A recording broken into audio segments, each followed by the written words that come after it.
Hi everyone, welcome back to Window Chats with Robyn, the Instagram Live podcast where I sit by my window and chat with very interesting people. Today's guest is James Smith. I'm very excited. I really want to make the joke that this is like the first cis white male I've had on since season 4. I made the joke, it's out of the way, I'm so funny, ha ha ha. Okay, inviting James in, and here we go. Will it work? Maybe. Oh. Hey, Robyn. Hi. How How you you doing? doing? I'm good. How are you? Good, Okay, really let's good. readjust our angles. Make sure we're happy Oh with my how we God. look in our little square. Okay. How's that? I think that's Oh, all right. that's a cool chair. I like that.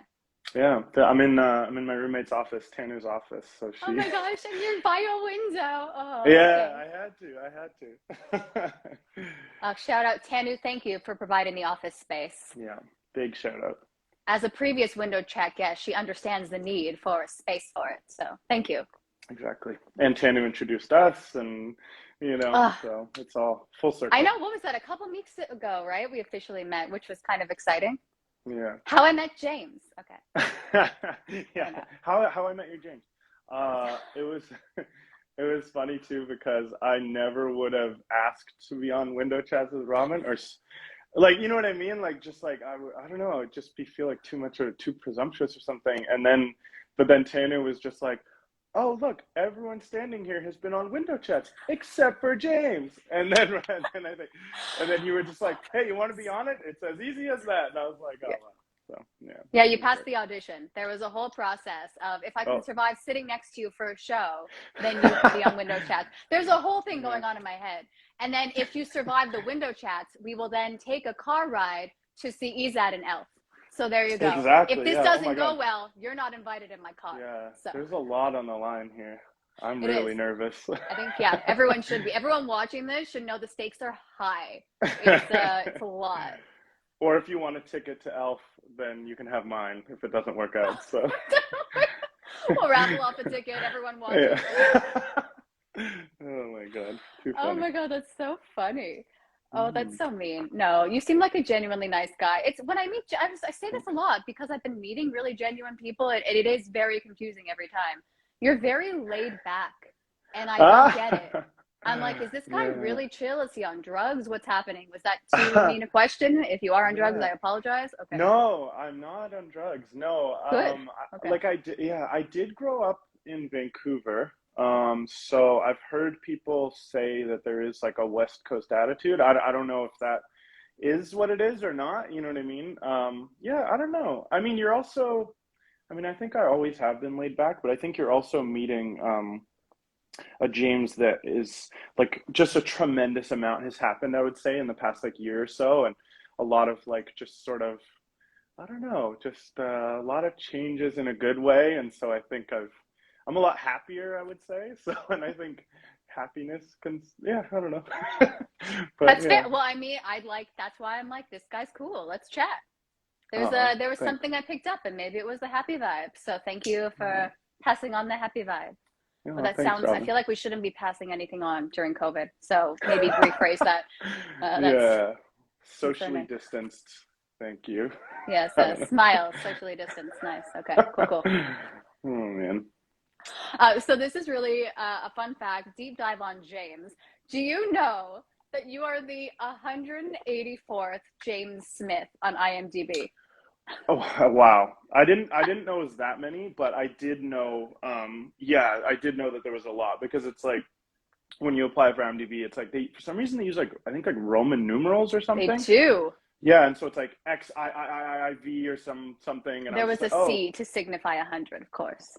okay, well, there you go. You're the expert apparently." Yeah, Am but I? Yes. I yeah. don't know. I remember learning it randomly. I'm like, oh, yes, the L I think is 30 and the X is Oh. 10. This makes sense to me. I could be very wrong. Roman numeral Yeah. experts watching the live. Century. It's probably a C for century, maybe. I don't know. Yeah, I Century buy is it. 100. Yeah. I buy it. Well, that's what we're going with. But yeah, no, I did realize I was like, oh wow, there are so many James Smiths, which is hilarious. And then it's like kind of a gift and a curse, I would say, because it's like I get a lot of anonymity. You know what I mean? Mm. Being a James Smith.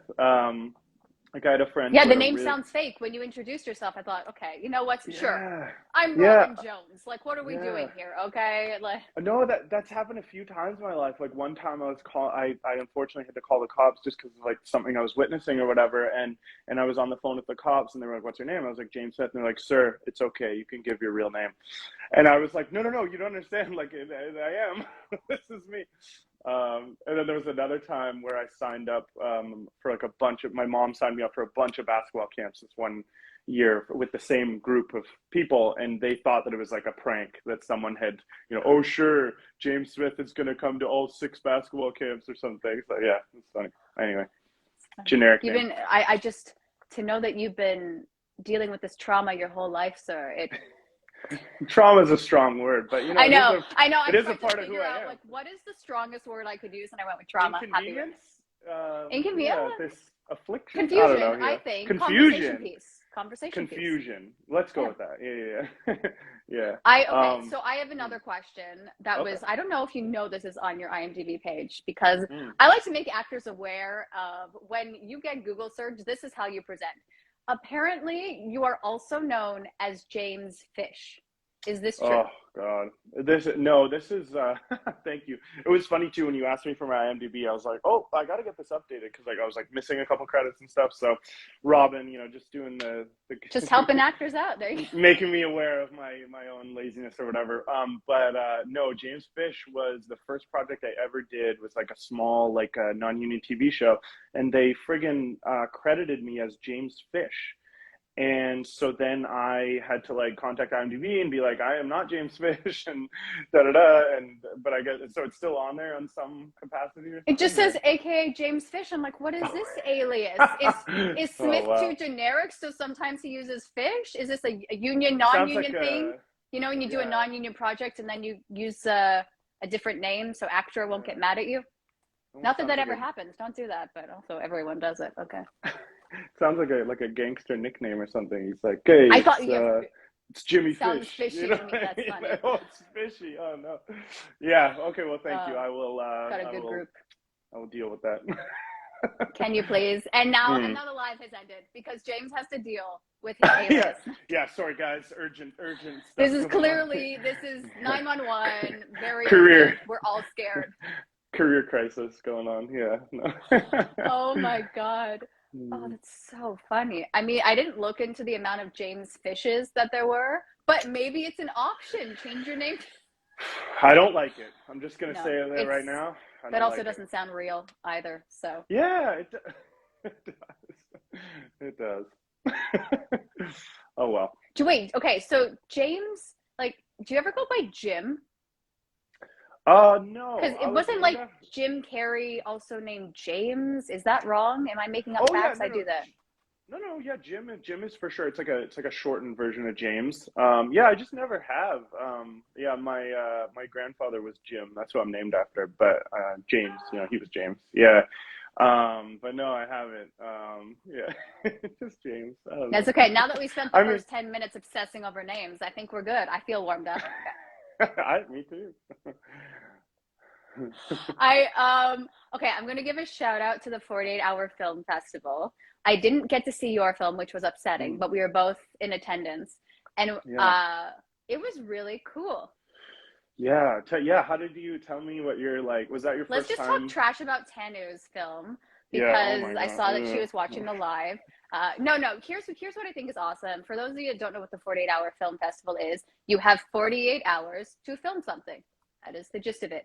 And you have to, in this case, you had to use 2 names. Tanu, no, we're not going to talk about you. You had to use 2 names, an object, and a phrase. So I think the names were Max and Remy, and the metal key, and what was the phrase? It was an occupation as well. They had to be a busker. busker. A busker, yes. And then the phrase was, "Is this for real?" And it's like every film had to, like, no exceptions, had to contain these things, and then each individual group, and there was like 98 groups or something, that were then given 2 options for a genre each, and they were all different. So it's like you might get like sci-fi or murder mystery, or our ones were like Film de Femme, which is like a female-driven film, or I don't know what her other option was, but it was just, so you pick a genre. And a big shout out to Tanu, though, for anyone listening. Her film was actually incredible, and she She made was it great. she made it to the top 15, and they were, I was personally blown away by it. I'm not biased at all, her being my roommate, but it was actually really an incredible film. They were all Yeah. so like you have 2 days, and I'm going, oh my God. And I think the people running it alluded to this, but look what you can make in 2 days, which is crazy. Yeah, it's wild. And I go, oh my God, what is my excuse? I can go 2 days without sleeping. I'll pay you later. Yeah, and I mean, it literally was almost without sleep. Like, our day of shooting, I think, was like a 21-hour day for me. So it was pretty wild. But that being said, like, it was so incredible. And yeah, and I found watching the top 15, so like the best 15 of the group, I found it like so inspiring. Like you said, because it is like all of these incredible films were made in 2 days, and yeah, like, what could you do with even more time, and just, yeah, why aren't you, this is my internal monologue, why aren't you creating, yeah, like, all the things. So yeah, it was great. What to me was so, this could be because I'm becoming more and more cynical with each passing day. It's very healthy. I didn't see, and this was just a really interesting thought, I didn't see talent agents and I didn't see casting directors there. And I thought, what an amazing opportunity. I feel like I'm becoming a casting director, I swear to God, where I'm like going to all these events and like writing down people's names, like, yes, that person is someone you should watch. He's incredible, and I get that everyone's busy, but I thought, like, what an amazing opportunity, because everyone's talking about, oh, I love finding the unknown talent. I'm like, that's a great place to find unknown talent, just saying. So that was my cynicism of leaving and going, why didn't more people? I mean, it was packed. It was pretty much sold out. It was packed, yeah. But there was some curiosity. Seats. Yeah, I mean, I don't think that's cynical. I think, like, you were maybe chatting to Tanu about this a bit, but it's like Toronto's an interesting vibe, and I've heard this from. Yeah, I've heard this from, like, people who come from, like, other markets, like some places in the States and even like Vancouver and stuff, where there is kind of an interesting thing where, I don't know, like, there isn't necessarily the hunger to find those, like, I mean, sure, maybe some people say it, but from what I've heard, like, LA and different areas, it's like, yeah, like, casting directors, agents, they will come to these things and they're like, who's the people, like, and they're just, everyone is hungry and it's extremely competitive, and so that forces everyone to kind of really, be on their A game in that way. And so, yeah, no, I think it's a very interesting observation, and it's not to start, it's really just to generate conversation of why aren't you here watching. That's the conversation that was generated. Okay. Exactly.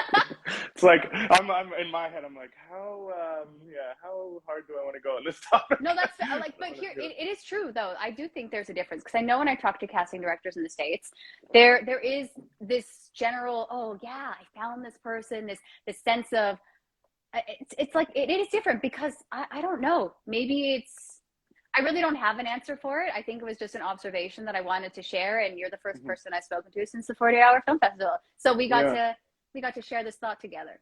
I think it is a really good one though. But yeah, anyway. Yeah, let's move on. We'll play it safe. This is live and we can't edit it. There you go. Maybe on one of my pre-recorded chats, I'll see, edit one of those. Let's just have a talk, and then we'll edit it after. It's fine. So many edits. True. It's better that way. But I mean, look, it is challenging. It is hard. I know. I'm not, like, I brought it up. I'm not trying to, like, say people aren't doing a good job. I do know that casting directors and agents and everyone is working hard. I do know that. I was just, it was an observation, blah, blah, blah, play it safe. Yeah. But what I really do love about 48-hour film festival, people just creating their own work, is when people work together and they find their tribe in a way, and they just find the people they collaborate with and they keep creating and pushing and then building momentum. I love seeing that. It's very, very encouraging. Yeah, I got so much a sense of that, like, from the people that I talked to anyway, because they did like a little, like, after party after the thing, and a lot of the teams, yeah, like, some of them were like, this is our 5th year entering, you know what I mean, and I think, and you know what I mean? And then they had finally like broken through, or maybe they were in the finals every year. I don't know, but I got the sense from the conversation that they were like, we improved every year. And I think part of that is, yeah, it's like the consistency and finding people that you want to work with. Like even like my group, the director was a guy that I had met at like a film premiere, just like some small thing, you know, and he was just like a really interesting guy, and we like hit it off, and then I ran and we were like, oh, we should do something together at some point, you know, and then whatever, time passes, and then I bumped into him at a TIFF party, and I was just like, wait a second, like, you know, you, and then he was like, you want to be in my 48-hour film festival? And I was like, hell yes. And then we did, and he brought together like this incredible crew of like people that were all like really just I don't know, just really wanted to make something, and we were all of like a similar kind of energy. I don't know if it's because we were all kind of brought together by this one person, but yeah, it was really wonderful. So I definitely personally had that experience where I was like, I will work with any one of you again, you know? So yeah. Which is impressive. You spend that much time with someone, you guys are sleep deprived, and you still want to talk afterwards? Yeah, I know, right? It was stressful but fun, you know? Yeah. It's so very... Robyn, Yeah. are you gonna do the 48-hour film festival? Oh, I always say I will, but then I never find a team. I was too busy auditing a very culty workshop, so that was fun. Culty workshop? We'll talk offline. I realize I shouldn't have brought that up. I have a problem. Okay. Fair. Okay. DM me. No, you know what? It's I do want to do it. I think, I don't know if you feel this way. Every time I create something, I'm always, as soon as I finish it, I go, how can I make it better? I feel like I'm always stuck on, I'm never happy with the end product, which is, it's not a good place to be, because, you know, you learn something from every project. But yeah, I do have trouble letting go of the projects lately. Yeah, I mean, I think it's a balance, right? Because I think that if everything you ever did you thought was amazing and you were just like maybe not thinking about it in a critical sense, then I think that's a problem too. You know what I mean? But then, yeah, like the negative side of that is if like you're hypercritical and you can't accept the goodness of the things you're doing, you know what I mean? Like, yeah, like even to another Tanu shout out, but she, I had done a project and she, and I was sort of just, I was voicing a lot of what I felt like wasn't great about it or whatever. This is like a thing from before, but, and then she was like, James, I really think you need to rewatch this. And then I rewatched it, and seeing it, you know, a little bit more removed from it and stuff, I was like, oh, you know what? I can see this, that, and the other thing. And so, yeah, I think it's a balance, you know? Be easy on yourself, you know, and I think also critical. I think it's easier if I'm just the actor. I think if I don't have like the director, producer, editor hat on, then, and I'm just the actor, that's fine. But when I'm like, as I'm shooting a shot, but I'm the actor, I'm also directing myself. I'm like, oh, how am I going to edit this? And there's so many hats going on. I think that is my biggest problem. No, that makes perfect sense, because it's like there's almost more ownership of it, more pressure or something in a weird way. No, I get that. Yeah. I like, people can do it all, and that's great. I think I've just learned that I have to do maybe 2 jobs max. Maybe 3, probably 3. But the 4th one, no. I say no. Okay. Yeah, because I think that's just a lot of things to be juggling, I think. Well, and it's just too many thoughts in my head, where I love when you can just be an actor. You know, you just go on set, you go, oh my God, it's so much easier just doing this. It's such an appreciation when you're so behind the scenes, then you go, oh my gosh, I got to do this. Yeah, that's it. Okay, cool. One thing. You got to edit it. You got to put it all together. Give me my own IMDb credit. I don't have to worry about IMDb. Cool. Okay. Yeah. No, I totally get that. Yeah, I agree. I'm usually just the actor, you know what I mean? So there is a part of me that like yearns to like, I would love to like maybe someday direct it. I shouldn't say like maybe someday, like I will direct at some point, you know? But yeah, putting on maybe an extra hat, but even just thinking of doing 2 things is overwhelming. You know, I can't even imagine like 3 or 4. That's a lot. I think actors make really good directors, because I know what I would need to hear for the most part. Mm. versus a director that's never been in front of the camera and they're trying to get something out of you and it just doesn't work. Or honestly, someone who's never been in front of the camera could just be really great with communication, right? Yeah. It really does depend on Yeah. the person. So I don't know if you necessarily have to be an actor to be a good director, but just an effective communicator. Yeah, I think there's some overlap for sure because like I think I've always hear like a lot of directors say they're like one of the most daunting things is how to communicate with actors. Whereas like yeah, like you said, like for you and I, it's like, well, we know how to communicate with actors because we know how to communicate to ourselves and our peers and stuff. So that is like not an issue. It's all the other things maybe that I would be more kind of like, okay, yeah. I was helping with a workshop a while ago, and this was so interesting. It was new directors, and they wanted to know how to talk to actors. I remember someone's like, "Can you just come on and answer a question?" I'm like, "Okay," Mm. uh, and and they were like, "Can we ask you this? Can you do it?" They were trying to be so polite, and I think they just didn't Mm. want to offend actors. I'm like, please, actors love feedback. Let's have it. Come on, give it to me, right? Yeah. So it was such a very cool divide of, you don't want to offend them or criticize their performance, but the actor also wants to know is how can we achieve this vision together. It was cool. Yeah. Yeah, no, it is fascinating. I was just kind of, as you were talking, I was just kind of like racking my brain, like what's like good direction I've received or what's bad direction. Yeah, but I think for me, it's like the biggest thing that I love is like if a director has a vision. You know what I mean? Mm, Like they have a clear vision where you can tell that they've really put in all their work and they're really kind of honing in on something. Like I recently did a couple short film, not short, well, short films, but they were student films, and I had never done that before. Not on purpose. Like I'd actually auditioned for a fair amount of student films. I had just never gotten them, and so I was kind of just like, all right, whatever. And then I like got like three or four in a short span, and so I worked with like a bunch of like kids from like Humber. Get mixed up, three or It was four, good. yes, I mean, yes, yeah. okay. Well, yeah. I mean, I always just go like, well, it's a student film, but then Well, and see, then I yeah, used to but say that, but then I talk to my friends and they go, we don't even get auditions for those. And I go, oh, perspective. Okay, I'll be yeah, grateful. and no, you're right, and I should also be It's grateful, hard. and It's I hard to am. remember that because Yeah. when a casting director sees a student film, they don't necessarily care. But I think they should. They should care, yeah, and Yeah. I think yeah, and that's almost like a I was gonna say societal, but it's almost like an industry thing that I feel like it's like I know that the industry is tiered this way, and so it's like I'm like oh well, it's just a student film, but no, you're absolutely right. It is a student film, and I am super grateful for it. But yeah, it was so interesting because they were all like young new directors, and I found like all of the experiences were actually quite good, but there was like one or two directors who just clearly had this like incredible vision.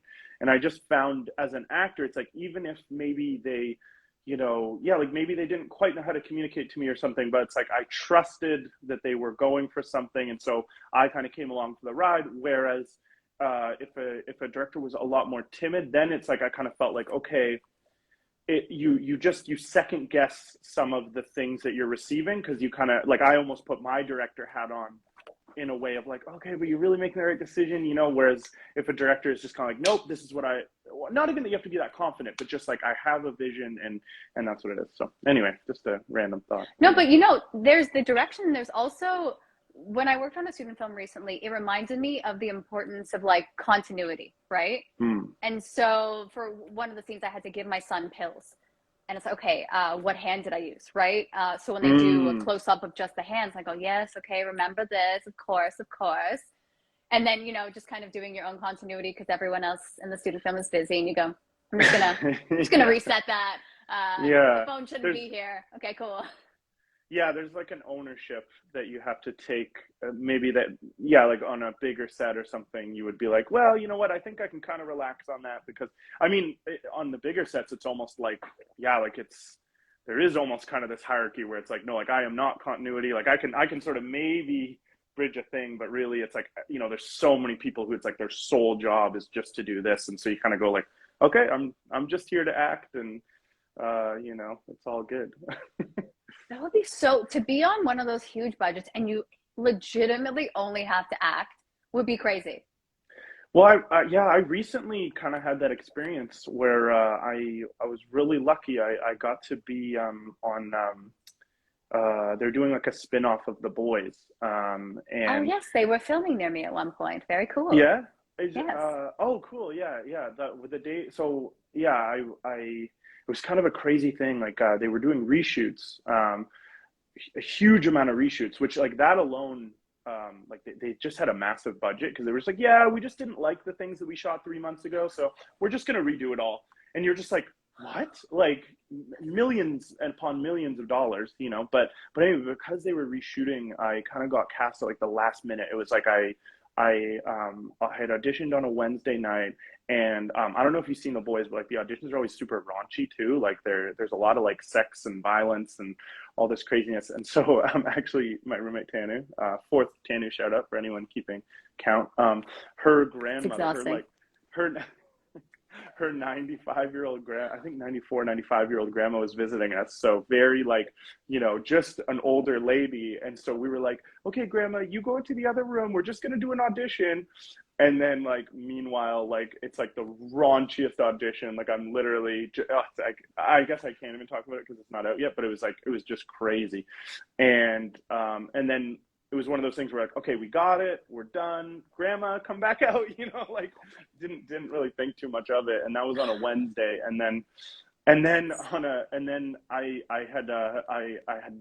I also run my own business, and so I had stayed up all night the Thursday because it was like my end of month, so which is a very busy time.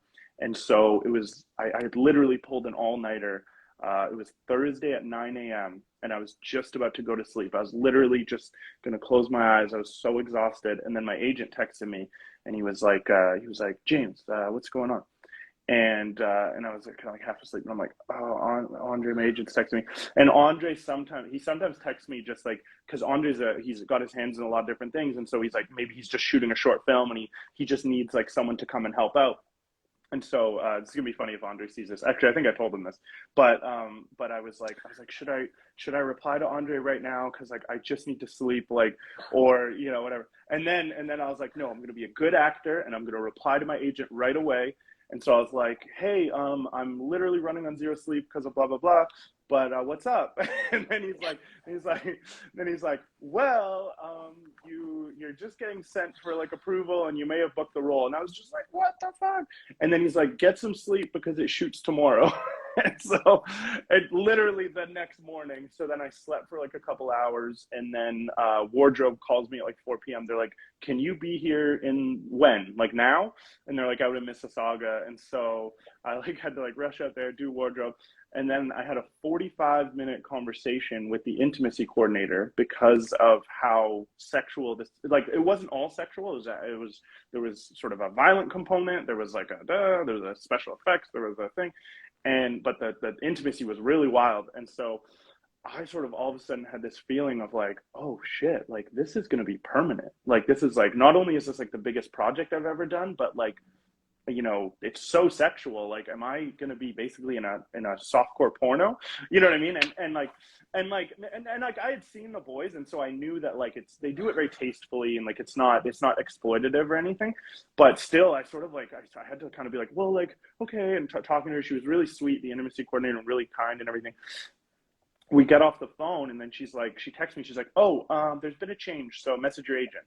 And so then I call Andre, and I'm like, hey, Andre, they said there's been a change. And basically, the audition scene was this long scene with all these different components, and they split it into three. And so basically, I ended up doing just the beginning, which was like very violent, and which was a very interesting experience. And then they gave another person all the sexual stuff, and then the other person kind of got the middle part. And so, but I was kind of like, okay, well, this is fine. I don't have to do any of the sexual stuff. Like, cool, whatever. And yeah, anyway, that was a long story, but it was being on a big project. Yeah, and so I showed up to set, and it's just like such a well-oiled machine, and like slightly daunting, but also kind of relaxing in a way too, because that it's like everyone is at a pretty high level, and so you can kind of just be like, okay, I'm here, and tell me where to go, and everyone is sort of, everything's taken care of. So yeah, it was a very different experience than the like very zero budget student film, you know? Yeah. So, It's incredible. yeah. Yeah. I love it. Also, Esther's messaging which episode for the boys. Esther. It was episode 2, I think. Oh, wait. Oh, the boys? Not the boys. The spin-off of the boys. Yeah. If you were now everyone knows you didn't watch it before. Yeah. You just joined I think it. I think it's called Gen V. Gen V is the name of the new series. Yeah, but I think I'm on episode 2, I think. Okay, well, yes, Esther, this is fun. I'm glad you and Esther can meet for the first time because you both have Andre as an agent. So apparently I'm only chatting with people on Andre's roster right now. Stay tuned for next one, okay? Oh, that's awesome. Nice to meet you. And apparently, too, you guys get stuff, because the clip I shared of Esther was her experience on The Boys. Oh, that's sick. He's got it in there. Look at him go. Okay. Yeah, well, it is funny sometimes. I think what happens is like Andre, I think has some pretty good capital with like I think it's Sarah Kay does a lot of the casting for the boys and this, and so yeah, I think it's Esther's been on it, I've been on it, and our roster mate Tara, who you've met as well, Tara Patterson. Of course, I have. That's where we met, at her play. Yeah. Did she ever tell you? I'm not going to get into it because it's not my story to tell. But should she ever tell you her experience that she went through on the spinoff of The Boys?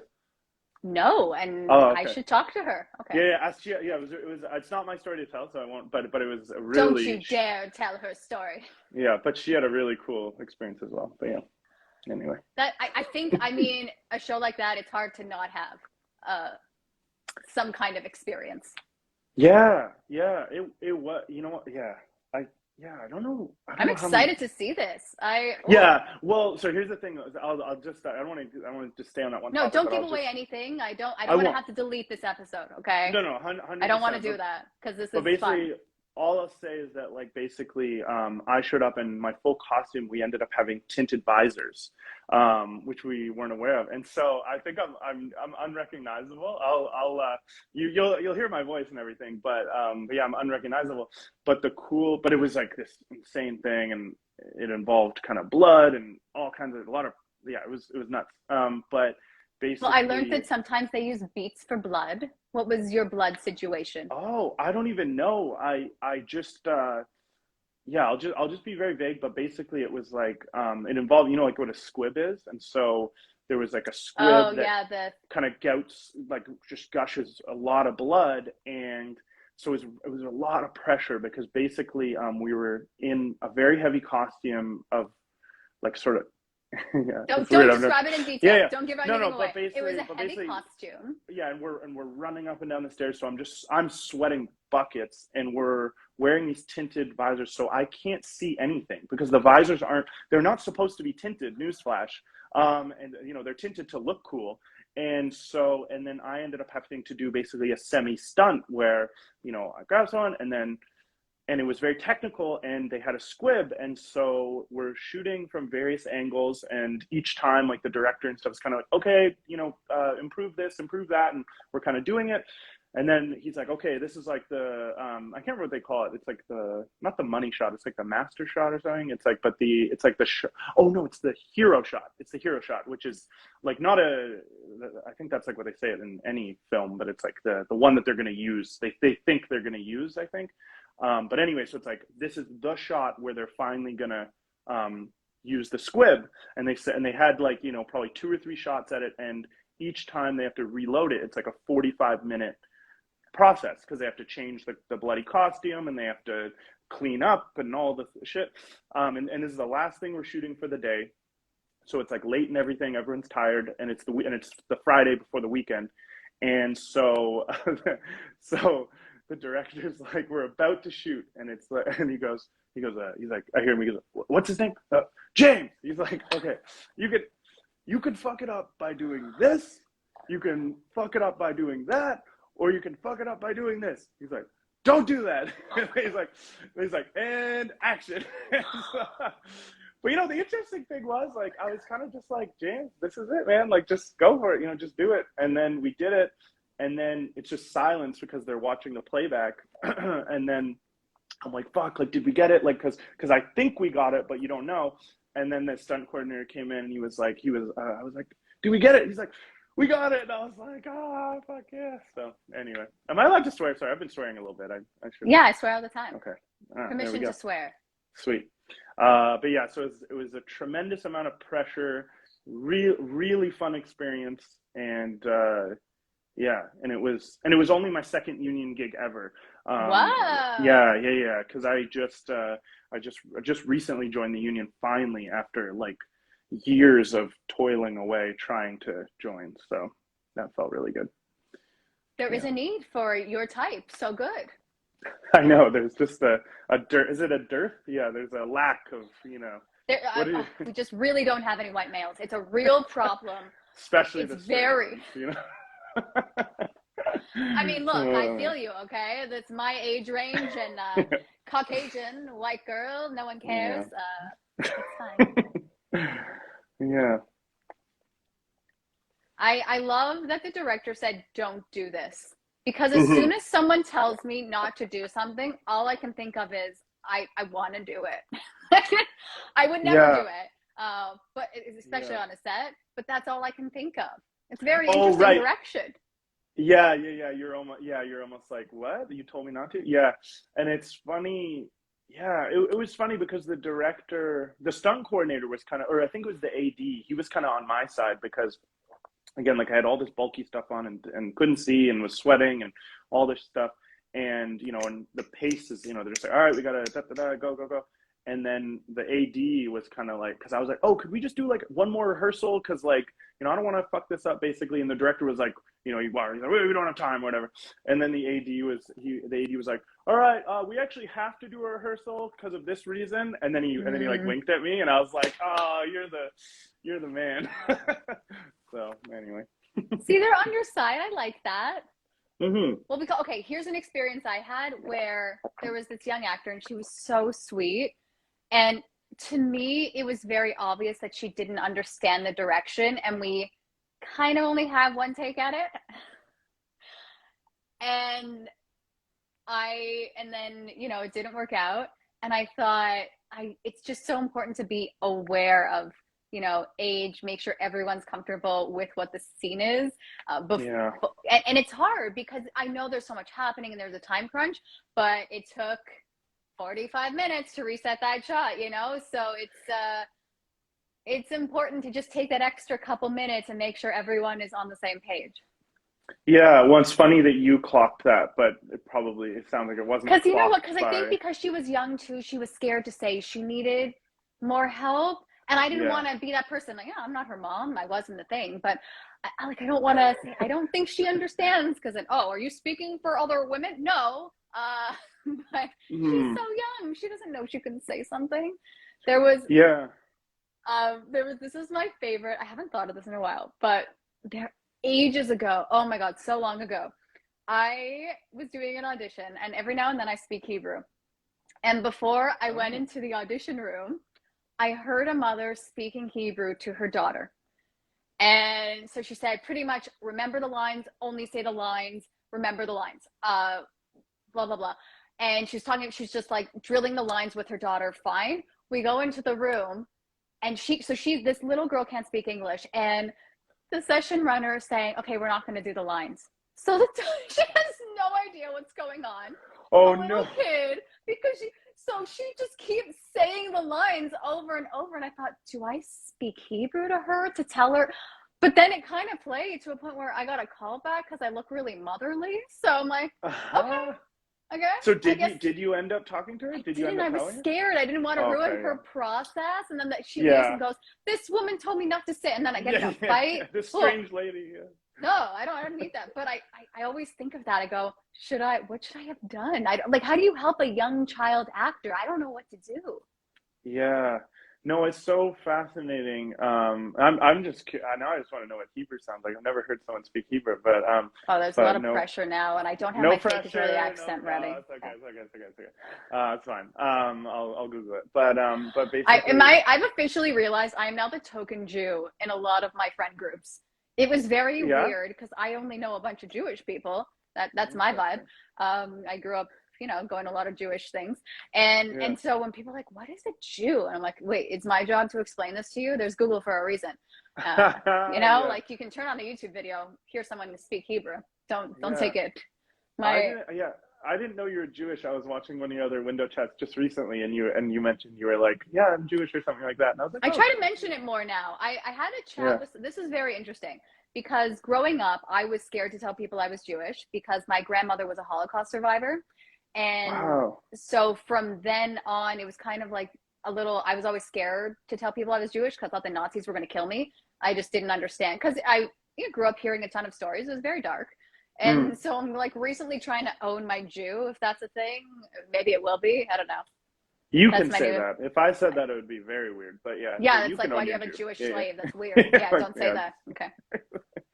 But you know, it's a whole, I feel like everyone's trying to be more authentic with who they are. You know, it's just challenging because I feel like, you know, during dark times, everyone's like, I'm anti-Semitic. I'm a closet anti-Semite. And I'm like, oh, unfollow. But, you know, it's what it is. Yeah. And nervous laugh. Oh, crap. Tara's here. All right, be cool. Tara, who now has Instagram, who made me do a Facebook Live. What a waste. No. That's so funny. No, that's so funny, though. Because Tara added me recently, and I was like, is this like Tara's acting account? Or like what? It's very, you're right. Or is it a fake? Is it a bot? She did not have Instagram before, and I totally forgot. Oh, wait, did we just give away her full name? Because she's TJ here. Oh, oof, shoot. That's cool. Tara, we're going to start calling you TJ. We've decided. I decided, and James is very easygoing.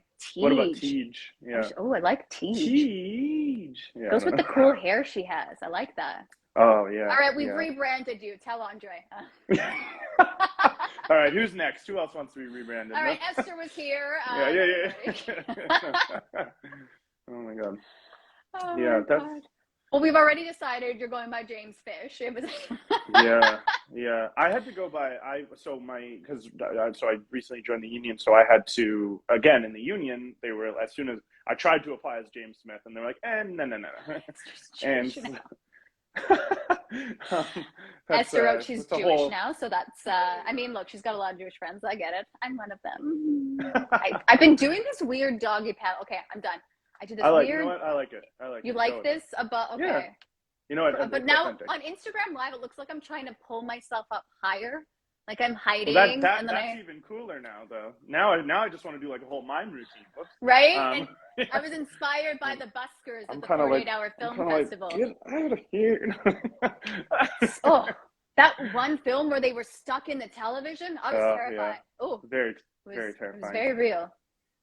So I auditioned. I tried to be James Smith in the union, and they were just like, "Nope, sorry, bud, you gotta apply to something else." There's already, I guess, one or there again 184 on IMDb. I get that. Okay. Yeah. So I had to use.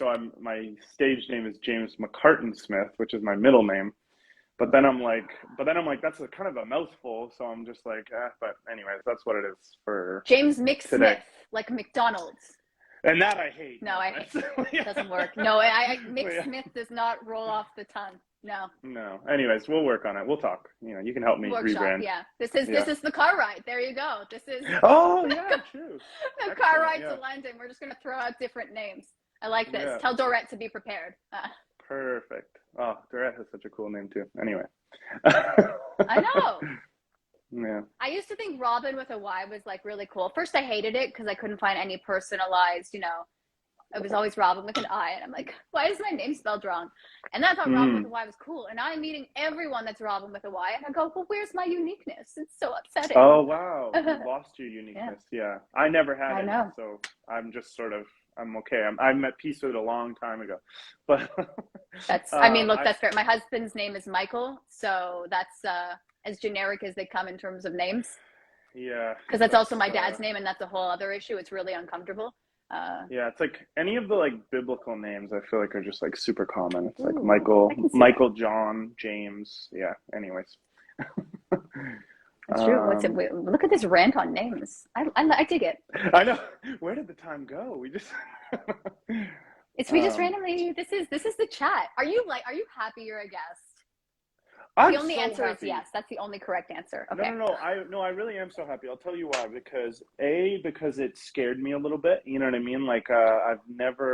I've hardly. It's in fact it was so funny too because I think when we were first chatting and stuff, you were kind of like a little bit frustrated by something that had happened, and then I I'm was like, usually in a state of frustration. That's fair. yeah, but I felt so bad because my low-key anxiety slash avoidant fear was causing me to send you kind of like, in hindsight, I was like, I sent you kind of like short messages that were just kind of like, ha ha ha, I'm in, you know, and just very kind of like, when I look back, I was like, that almost seems kind of like just weirdly, I don't know what the right word is, but then, Oh so my then God. when you explained to me where you were at and your what had happened, I was kind of like, oh, Robyn, like, you don't understand, like, I'm actually so excited, like, you know, and I tried to like sort of like really let you know, it's like, no, I really am and stuff, and Uh, so yeah, it was funny, but no, I you am know very what? excited. It's you never know what's going. Like, what was really interesting to me. This is usually, if anyone's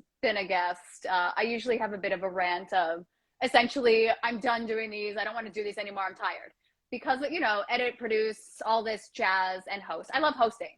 If I could find a Mm. producer, that's the dream. If all I had to do was chat and not do the behind the scenes stuff, I'm in love. But Mm. it wears at you. It's tiring. Mm-hmm.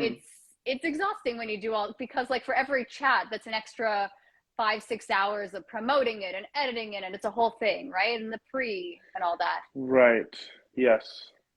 So it is a lot of work, but it was so weird between you and there were a couple other people these past couple of days that were just so supportive, and I thought, Oh. oh, well, okay, I appreciate you. It's because that's every time I'm Yeah. like, I'm done. I don't want to do them anymore. And then people come in and they go, I love what you do. I watch your interviews. I go, I didn't even know you know what? I didn't even start off thinking it would be an interview show. Like, I just wanted Hmm. to film conversations I was having with people because I thought there's so much power in conversation and hearing that other people are going through the same shit as you and just being open about it. Because I personally struggle with sharing my struggles, but I find when I chat with other people, I'm like, oh yeah, by the way, I'm struggling. We all are. Let's chat. Yeah. No, I so much, Robyn, and that's what I mean. Obviously, you know, like, I always feel like, you know, it's like you have to do what's right for you. You know what I mean? Like, but I will tell you this. I think you're really good at this. First of all, you're really Oh, good at interviewing.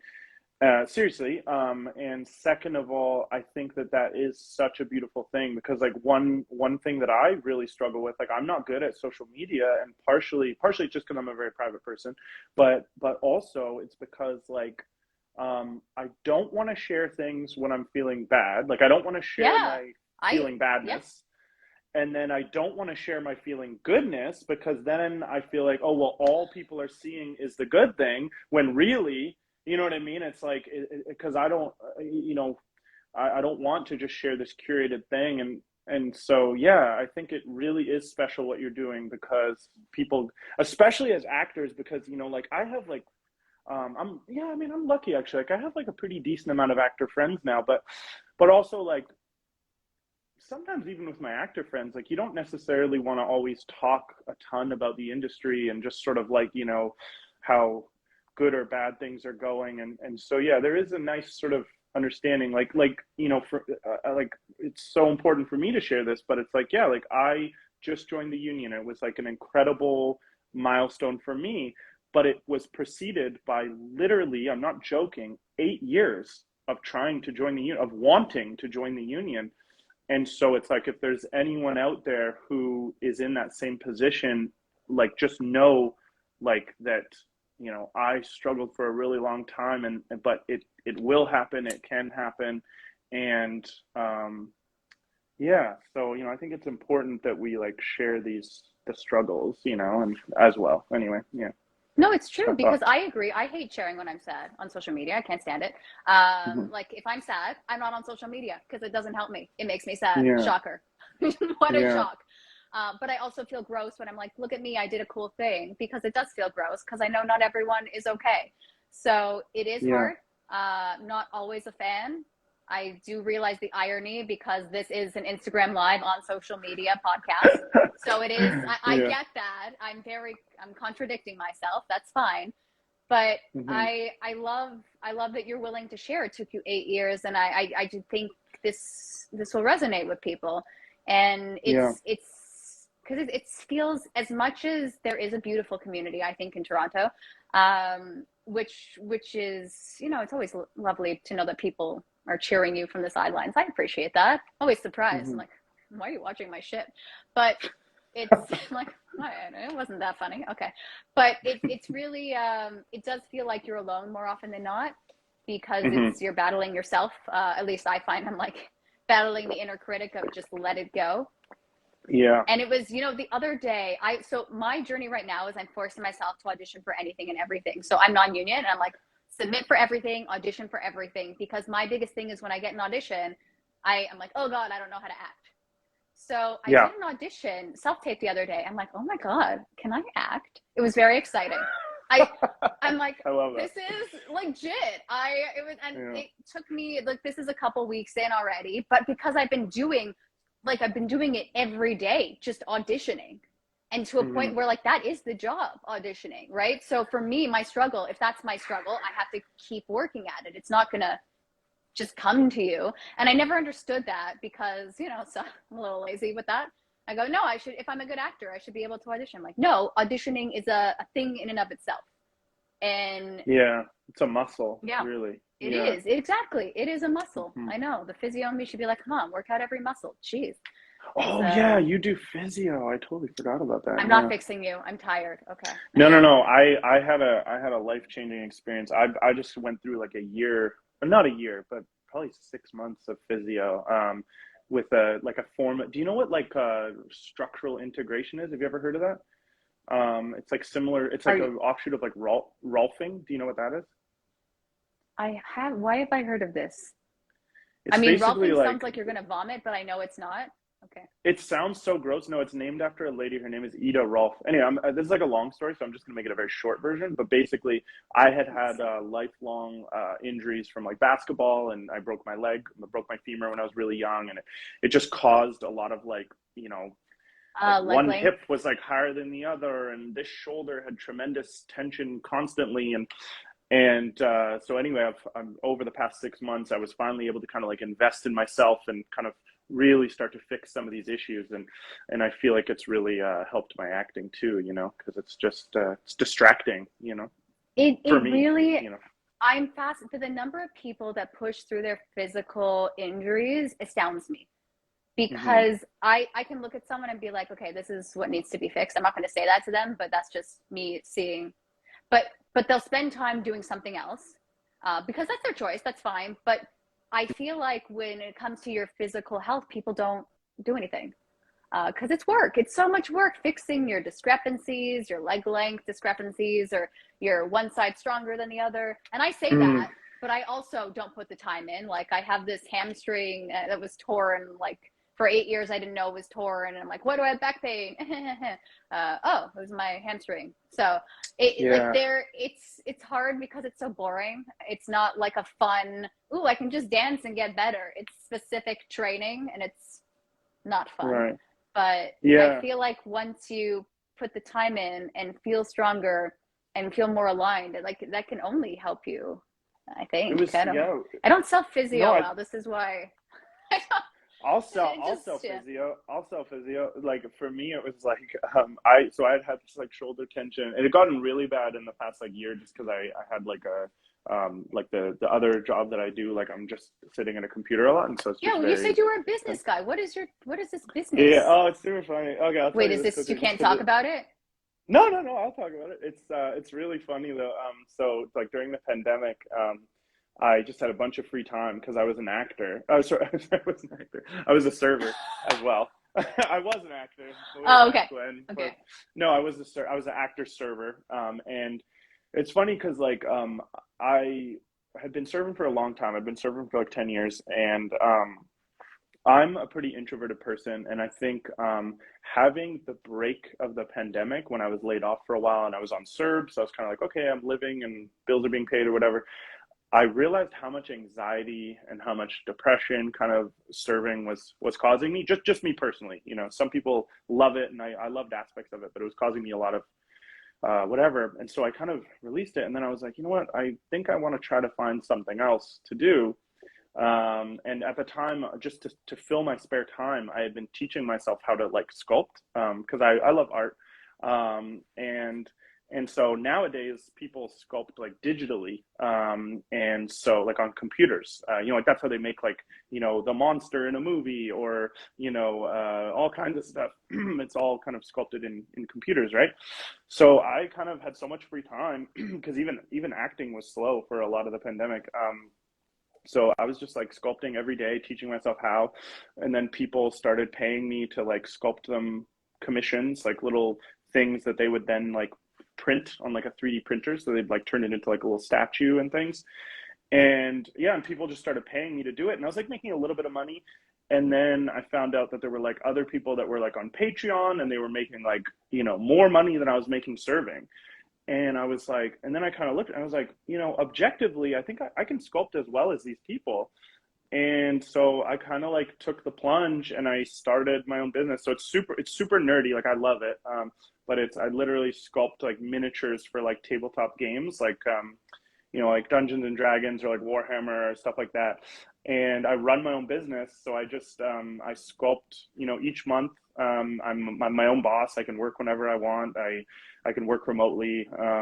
And I no longer have to serve. And I've never been happier, because it still leaves me like a tremendous amount of time to like work on acting. Like it feels kind of like this perfect balance. And, yeah, and I'm just really happy. So, Yeah. so find something, if we want to do like another piece of like, if I could pass along advice to maybe people who are going through it, it's like, obviously if you have to do something, you have to do it. But if there's a way to to find something that doesn't deplete you, that allows you to still follow your passion. Because the one thing about, well, certainly my experience in Toronto, and maybe not Toronto specifically, but just in the industry too, it's like, it might not happen overnight. And so, so it's finding the way that you can nourish yourself and keep going. Because I think James, the server, was so depleted and so, unbeknownst to me, I was so anxious and depressed and all that stuff, that I for sure was affecting my career, my acting, so, yeah. Anyway, that's my TED talk. I love that. Yeah. Though Mm-hmm. I don't love that you were depressed, and I don't like that for you, but I like that you made it through and found your passion in it. Well, I feel like I'm multi-passionate sometimes, but where can, Esther wants to know, are you on Etsy? Where can we buy these? If you Google, or if you search on Instagram, the handle is at blue, like the color blue, sky minis, like MINIS. That's my art account, so you can see. Can I tag you on this? We're gonna sell some figurines. Yeah. Are they called figurines? yeah. The only thing is, for little figures, you need to have like a 3D printer, like to do them. Which is kind of a new thing. Not everybody has 3D printers, but yeah, you can at least check out my art anyway. And yeah. Yeah, I have to judge you. I did a deep dive, but not deep enough. I could not find this.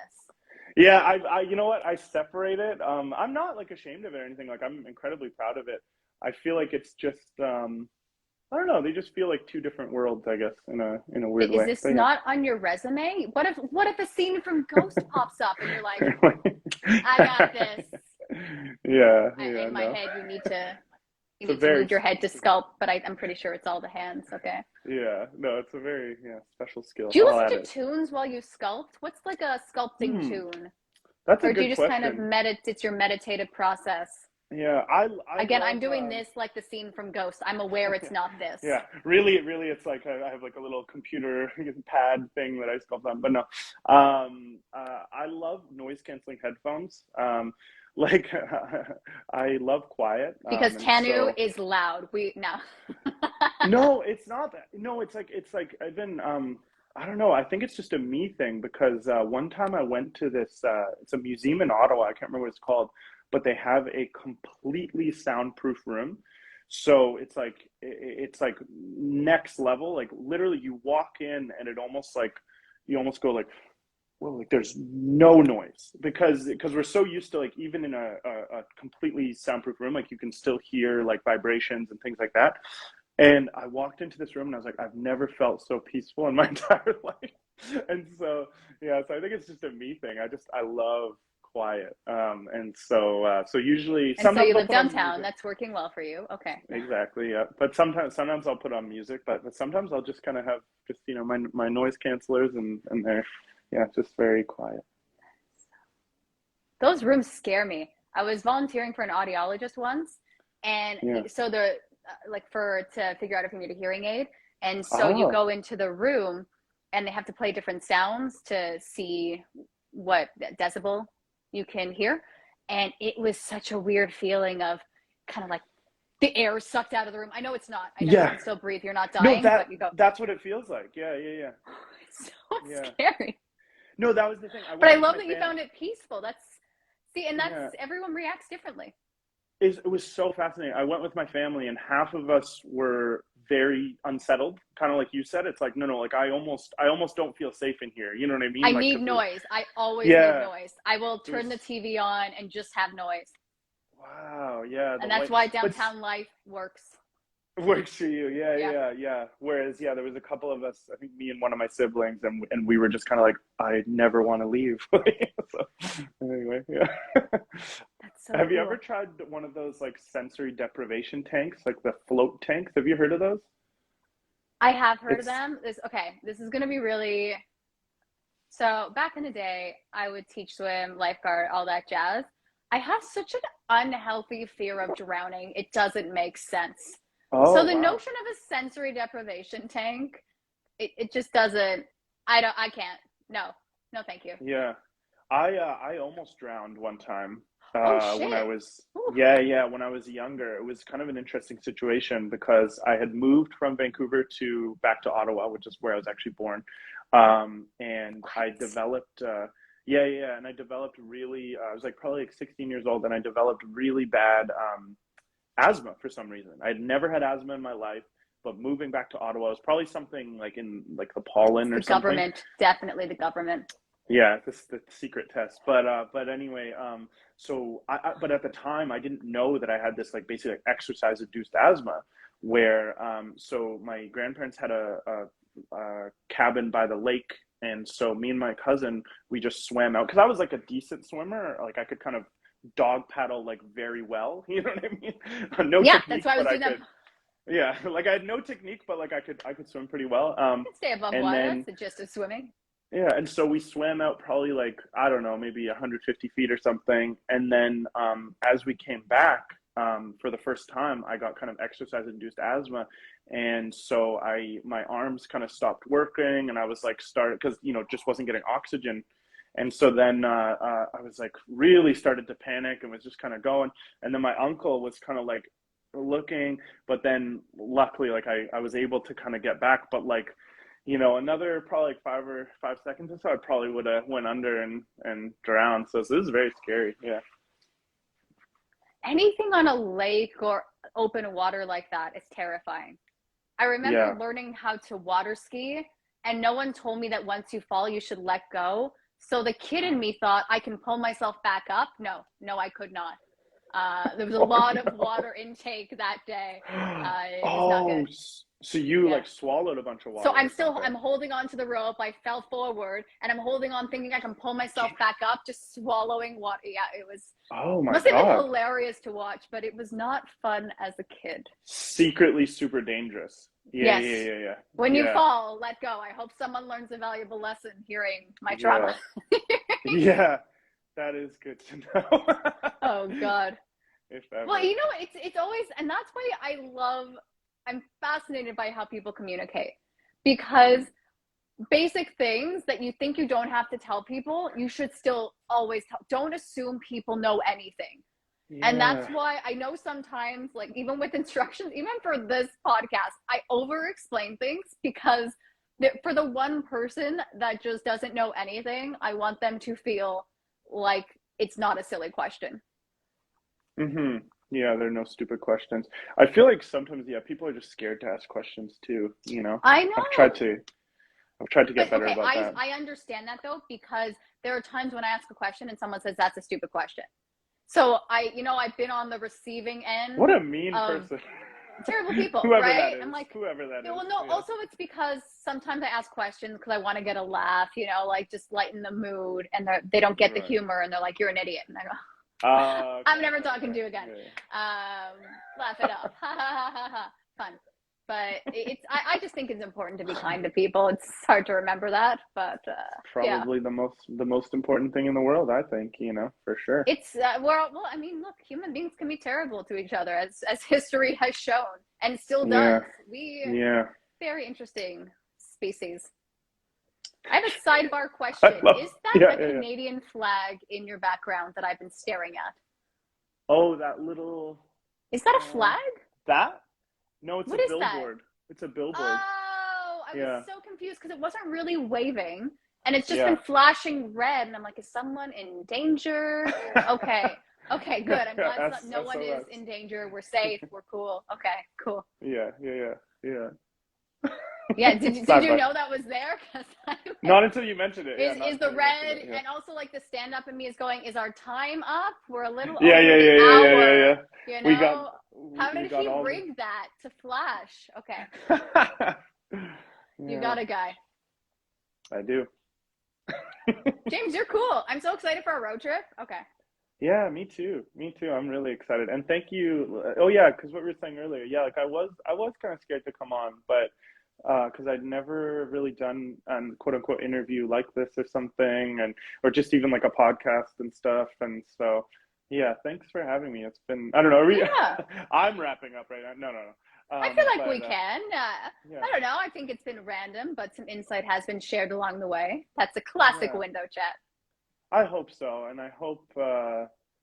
Yeah, I don't know why all of a sudden I feel like I have to share a message or whatever, but yeah, I hope just that if anyone I usually ask that at the end, and you're doing it without even prompting. Oh, so much pride. Okay. Awesome. But I interrupted it. Okay. So as you No, that's okay. Yeah, no, but I was just thinking, like, if there's anything I do want to share for anyone who's listening, like, definitely, you know, just don't.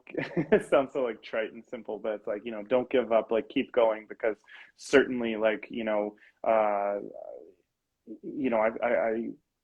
I really spent years, you know, struggling, and hopefully, you know, none of us will have to, you know what I mean? But if you are, just know that like things can change and it can get better and everything, and just, you know, I don't know, sending lots of love. But it sounds to me what it sounds like. I know we're ending, but it does sound like took.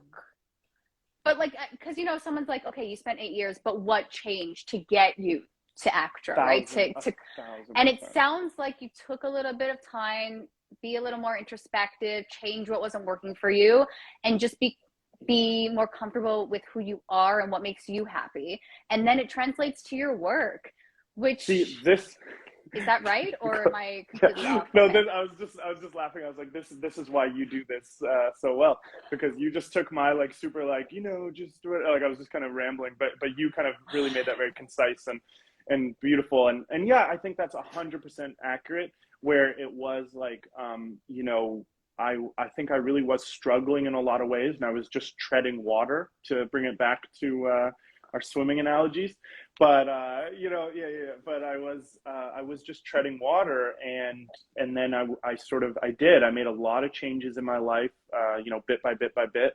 And I think there is a weird thing where it's like, I mean, my acting probably was way better, but I think also maybe it's even just kind of an energy, or like a thing that maybe, you know, who knows, like, you know, it's such a crazy industry that we live in, where it's like, you know, there's like one job for this one role, and why do they choose the person that they choose, and all that stuff. But I think you're absolutely right. It's like, the more you can nourish yourself, I think the better your whole life is going to be, and certainly I think the better your acting and your career is going to be, for sure. Yeah.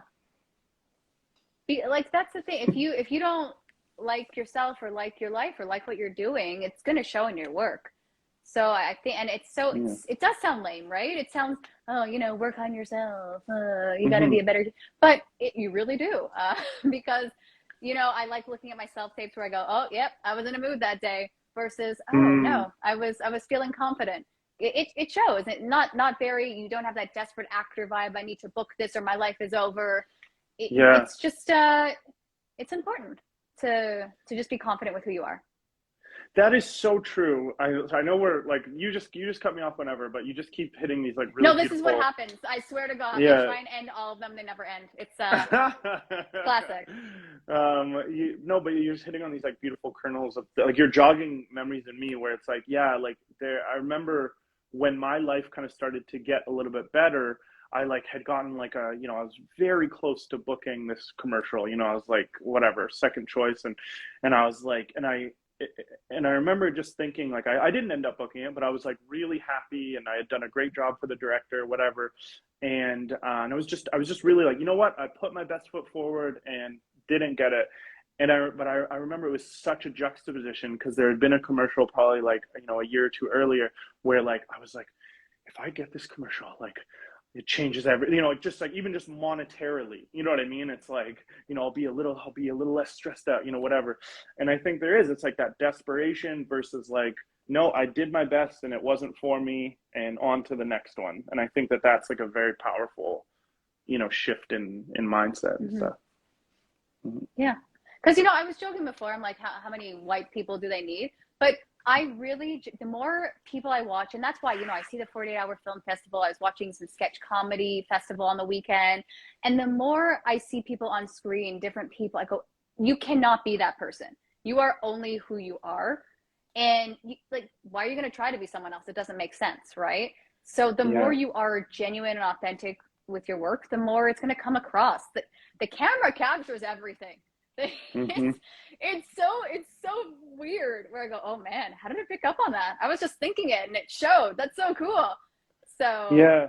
just be aware that you don't have to try so hard, which is so hard for me because I try so hard. Yeah. And the harder you try, it almost backfires on camera to a point where it's cringy. I go, oh no, I tried too hard. Yeah, wow, it's so funny you say that too. Yeah, because I could not agree more. You kind of hit on like two really important things, which I think it sounds like you kind of have really come to feel this, and I'm sure a lot of people have. But yeah, it's like there literally is only one you. You know what I mean? It's like you're really in competition with no one but yourself. Like just do your best work. You know what I mean? And like literally, I could try as hard as I want, and I could never be you. Obviously for quite a few reasons. But I would love to see but you host this window chats. I think would be very oh my god, entertaining. can you imagine? I don't think I could do it. Not as well as you. But basically, there's only one you, and then also, yeah, like I think I was auditing a class the other day, and it kind of came full circle with something I had been feeling recently, where I think sometimes people think that like they have to be interesting or they have to be doing things or they have to be whatever. And like what I'm starting to realize like more and more and more, and this is a really simple concept, but it's a really hard one, I think, to really put into action. But it's like if your main focus, like you've done all the work and then you kind of put that aside when the camera's rolling or you're on the stage or whatever, it's like just be as present as you can possibly be, and you are like infinitely interesting. You know what I mean? Like if you look at human beings out in the world that are just living their life and they're just going through something, it's fascinating to watch. You know what I mean? But then like you watch an actor like trying to do that and trying to do the thing, and a lot of times it can be honestly kind of like boring or uninteresting or whatever. It just doesn't work as well as if you're just doing the thing. But anyway, I don't know if I explained that well, but that's yeah, I thought that Oh my I'd have God, recently. no, it was very intelligent. That was very well explained. Hmm. God, these Well, thanks. actors and their feedback, I can't deal. God, actors, narcissists, all of them. I mean, we're really not in a way No. because we have to observe so many people and feel all the feels. I feel like I'm feeling so much these days because I feel for people. And I mean, I try not to emote because I don't like it, but lately I go, oh God, emotion. Ugh. Yeah, Yeah, interesting. feels gross. I, Uh, I feel like I kind of have come like the opposite way where like I was like overly sensitive, and would mm, almost take things like way too personally. I would almost oh, like maybe even like just take on, a bit too much of like, if someone else is going through something, then, whatever. And so I'm sort of coming the opposite direction where like I'm trying to sort of almost, yeah, just be a little bit, yeah, well, certainly less sensitive. You know what I mean? It's like if someone, like, not that you're, it's like just a balance. You know what I mean? Where it's like, not taking things personally, I think, which has been really helpful for me. But yeah, anyway. In general, right? Not just as an actor, in life. I Yeah. think if you have, because I see people that don't take things personally, and I'm in awe of them but I really have been trying to do better at that, because honestly, everyone's going through so much shit. And when people have the time, a couple months down the road, and they go, "This is what I was going through," I go, "Oh my God, this is a moment of reflection for myself. I will let you do you, and I will try not to judge anyone in the future." It's very hard because I like answers immediately. I really do. I'm like, why aren't they answering me? Oh God, they hate me. I'm canceled. It happened. Oh God, it's the worst. Yeah. I'm the worst. Spiral. But no, that was a downward slide. This is a spiral. But it's what is a spiral? That's a tornado. Interesting. I don't know. I think all of the above. Yeah. Okay. Now you And start me thinking about what is a slide. Spiral. No, I love it though. Yeah, it's interesting. So many gems are being dropped. Okay. Yeah, well, and like I can relate so much too, because like and some of the stuff that I'm talking about, it's like me being less self-conscious, like that's like, or yeah, well, no, yeah, sorry, less self-conscious as well. That's kind of a separate thing, but less sensitive too. This is like this week, you know what I mean? It's like I feel like I've had like some breakthroughs or whatever, but it's like, but I can relate so much because like I used to just take things so personally, and it can just be really there's a good aspect to it, like you said, because I feel like that is a form of empathy, or that is a form of just being aware of the people around you and the circumstances and all that stuff. But yeah, it's like that balance. I've been going through a lot of therapy as well, which if any actors can afford it, like therapy, I think is really a positive thing as well. But yeah. It does have, it's an unbiased outside view of things. I don't know what to say to that. I don't know how to. I'm trying to describe therapy. This is my therapy. Why have I done 111 episodes? Because it's my therapy. I mean, it is in a way. Like, this is not that different than my therapy sessions, honestly. It's like how did we get onto epiphanies and breakthroughs, and I don't charge people. I should. This is why I'm going to start therapy chats with Robyn. It's the new, that'll be 2023. I love that. Oh my goodness. I'm really worried. I hope I haven't been cutting out on you, because I've been seeing the occasional circle, and I hope it's cool. But if you've been very polite Canadian, it's been okay?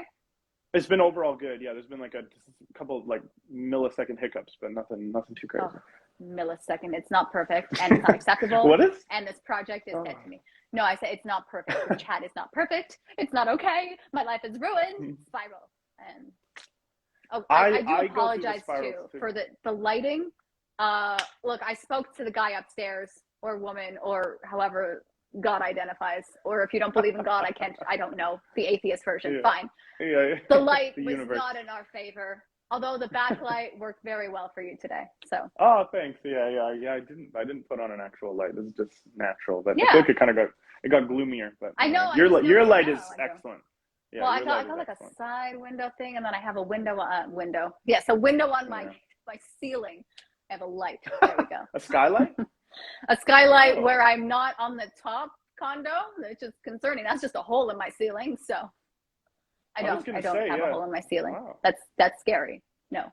I'm so gullible. Was this all just a bit? You don't have a skylight? I don't. Oh, wow. I'm so gullible. That's a problem too, because I'm very sarcastic and gullible, and it's the worst combination. Because I dole it out. Gullible. I don't know. I don't know when people are sarcastic to me. And so I very much believe what they're saying. And I go, well, I went on a journey there. Now I feel duped. And I'm so gullible, but I'm not sarcastic at all. Maybe because I'm so gullible, but then you're like this hybrid. So you're kind of just blowing my mind right now. Yeah. I I have this thing where like if someone makes a joke, it's like my brain, like they're just busting, ribbing me or whatever. I'll like in my head will be like, I know this is a joke, but I have to respond as though it's not. I don't know. There's like a weird.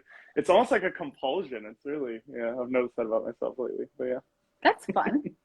yeah. I have a problem now where someone says a joke and I just go, "That's funny." I don't laugh anymore. It's very weird. Oh, interesting. It's terrible at a comedy show. It's because I'm sitting in the back and I'm not That's laughing. funny. That's funny. Yeah. Interesting. No, it's Why? weird. I don't Why know. do you think? I don't know. And maybe it's because I always think of that Seinfeld episode where he was dating someone and she wouldn't laugh. She'd just say, "That's funny." I never understood it. And now I've turned into that character. Oh, I hope it's a phase. I hope it's a phase. I am the worst, Esther. Thank you. She keeps me honest. She really does. Yeah, she does. It's so interesting because I almost feel like that's like sometimes if you see like stand-up comedians, like if I watch a lot of podcasts with stand-up comedians, and a lot of times like they won't laugh at each other all the time. Like they will sometimes, obviously, but like sometimes they'll just acknowledge it. They'll just be like, "That's funny." You know what I mean? And so that's interesting. Like, because you've done stand-up, right? I think, or I have tried. Yes, we don't talk about the yeah. failed sets. It's all about the experience. Yeah, but everyone fails, I think, at the start, Like literally every stand-up comedian I've ever Isn't it heard. a crazy job though? Here, I'm gonna get up here and I'm gonna make you laugh. And I don't know you, and I don't know what makes you laugh, but I'm going to make you laugh. And I feel like in this day and age where people are triggered and just want to get offended, I feel like I'm turning into an offensive comic, and I don't mean to. I'm not trying to be a bad person, but lately random things I share, and they go, "Oh, she's a bitch." And I'm like, okay. Oh yeah, I remember. Yeah, I remember you saying that because it's like your character that you kind of play on Let's Get Fingered, right? I say it's a character. It really is just me. Yes, it is called Let's Get Fingered. It is me on steroids. I mean, I say me on steroids. It's me being big, which is usually how I audition. So it's me, and it's well, it's like a part of you. Yeah, I get that. It is. Yeah. Yeah, that's interesting. Yeah, I'm interested. Well, no, I think there's oh. Come on. I've never had it fully fall out. Oh. This is a first headphone fall out. I don't know. Whoa. Is this good luck, bad luck? I don't know. 7 years of bad luck when a headphone falls out. I hope not. Okay. That's very 2020. Yeah, it's the mirror. It's the new updated mirror. Okay. Yeah, it's like kids nowadays. They're like, don't walk under a ladder or let a headphone fall out. But just the left one. The right one's cool. Oh, okay. Left-handed people are very offended right now.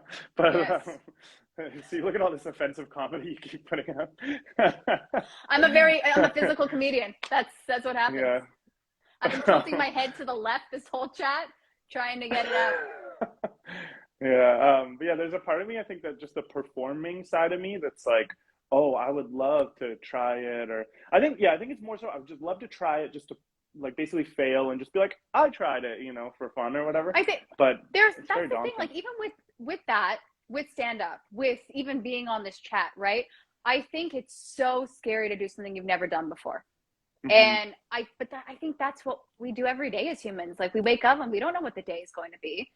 So if we can just, what's the worst thing? We did this chat and we can't talk well. And then it's kind of like, I spent an hour. We talk good. We talk good. We talk good. We speak good. We talk good. We do English. Sometimes we do good. Yeah, definitely.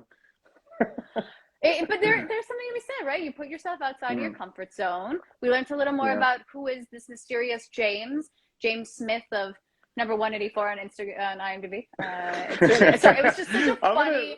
It was so funny. It's because I've never seen that many Roman numerals after a name.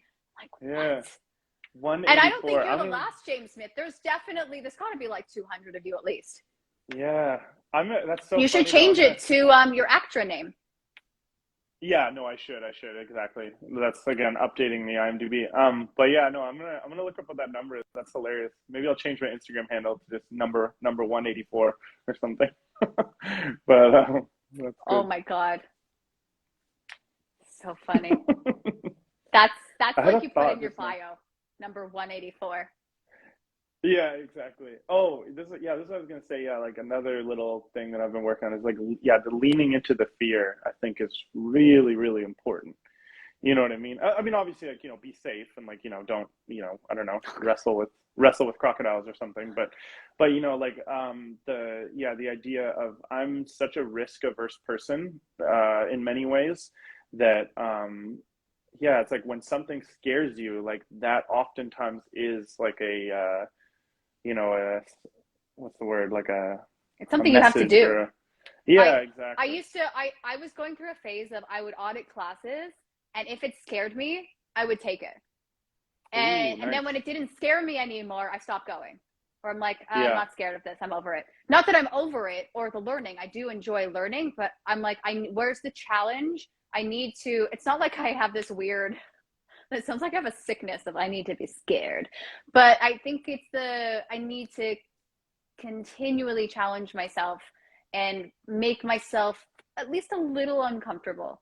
And I think that's part of Hmm. why I keep doing these chats too. I'm like, because I never know what's going to happen. Will technology work? I don't know. Seems to be okay. Find out Yeah. when we publish this, and I go, oh god, it's a half conversation and the talk is off. But Have I for been those what, stuttering at all? Or no? no, it's just been Okay. random, a little bit off, but it's fine. Oh, okay. Cool. Yeah, I'm sorry. I'm so it's as a your fault. Canadian, I'm sorry. Yeah. No, it's um. fine. It's oh well, also my hubby's working from home today, so we're kind of sharing. Oh yeah. Yeah. Yeah, I Fair. try. Yeah, sharing is caring. So Sharing is yeah, yeah, especially with your hubby. I should That's have been fair. able to use Canu's office. That's we should. I oh Well, my god, to do an Instagram live where we're literally next to each other. There's something really funny with that. There's no way it would be successful mm. because you would hear the other person talking, but there's something really funny with that. I guess Oh, that's you an mean interview. That's an in-person like interview, is what it is. yeah. Have you've never done these in person ever? I guess not, No. eh? Yeah, because like why? It's so much extra work. Well, it's also, I was telling someone this when I was I hosted that Raw holiday party last year. And Oh, you hosted? I so didn't know that. I was doing some chats. Like when I say host, like I say, I don't keep using, but I interview people. So like red carpet Yeah, event. cool. And so they had the one camera, and I'm so used to just looking into the camera. And then I had to turn this way. And so I'm used to making eye contact with my guests. And then the camera's losing Mm. my face. And I go, of course it is. Because I'm looking at my guests Ah, because I want to be a nice human. But if you watch interview shows now, see how they always look like they're not really looking at the guest. It's so right. cool. Did not know that. Interesting. Yeah, The adds the to my things. the things you pick up on. See, and that's why I was terrified to do that. And then I did it and I learned. And I've never Yeah. seen the footage, and it's fine. Now I want to go. I want to go find the footage. I missed that part. They have the footage. I'm intrigued. I'm okay if they don't Yeah. share it. I asked them. Yeah. Again, I thought it was a cancelable moment. I asked some questions. Some people left. It was fine. Okay. Like you're almost funny, Robyn. I feel like there's almost a party that's like, I kind of want to be canceled just a little bit. Like it's like when they I honestly no, because you know what it is. It's because I honestly was really scared. I was because I say stuff and da da da. And then I think I was talking to my hubby, and he's like, "Robyn, no one knows who you are." I'm like, "Oh yeah." Like, look at me, cancel me. Oh, that's so Like, you're funny. not That's even so union. funny. You don't even have an agent now. Who cares about you? Like, Oh my that's a good gosh, point. that's That's a so. good point. I don't know. And it's the messages we tell ourselves, right? It's the fear. It's oh well, yeah. So it's just again tying it back to be kinder to yourself. Yeah, that is exactly what it is. And also have some people around you that keep you grounded. That doesn't hurt either. Yeah, You know what I mean? Like, it's like it's true. you don't matter. It's like, oh Yeah, pretty thanks. much. No one gives a shit. No one cares. Yeah. Like all You those know what though? auditions. I don't know if you like. Yeah. Sorry, go ahead. Well, I was just gonna say that is another experience I had recently where around Toronto and I was just had the most for like I was just feeling very unself-conscious that day and I just realized it's like really like no one even notices you for the most part. You know what I mean? It's like and all these things that were so, like, oh, does my hair look stupid, or is this, that, or the other thing? It's like no one's even clocking it, and you know, until you You say that I'm drop dealing with a banged yeah. lifestyle. Okay. Have I? There was. Oh, see, No, there's you look this great. piece. Oh. Okay. I don't know what to do with these things. I don't know. Just frame the face. Okay. Mm. So we tried to end this half an hour ago. It was very successful. We clearly ended it. Oh wow, we did go for an extra half hour. Yeah. It was worth it. I think we got some good gems in the half hour. Yeah, me too. I'm glad we went a little over.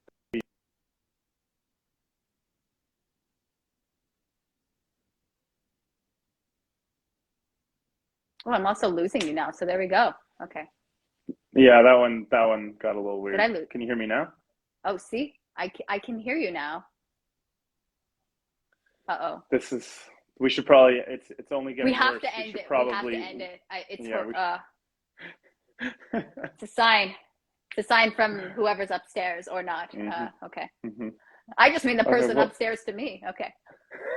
Who's stealing the person living upstairs to me, like, oh, is Robyn calling me God? No. Yeah, thank you. Okay, Thank you so James, much for having me. Thank you. Oh. No, I was going to say thank you for being a guest. It was lovely chatting with you. Thank you to everyone who watched it live.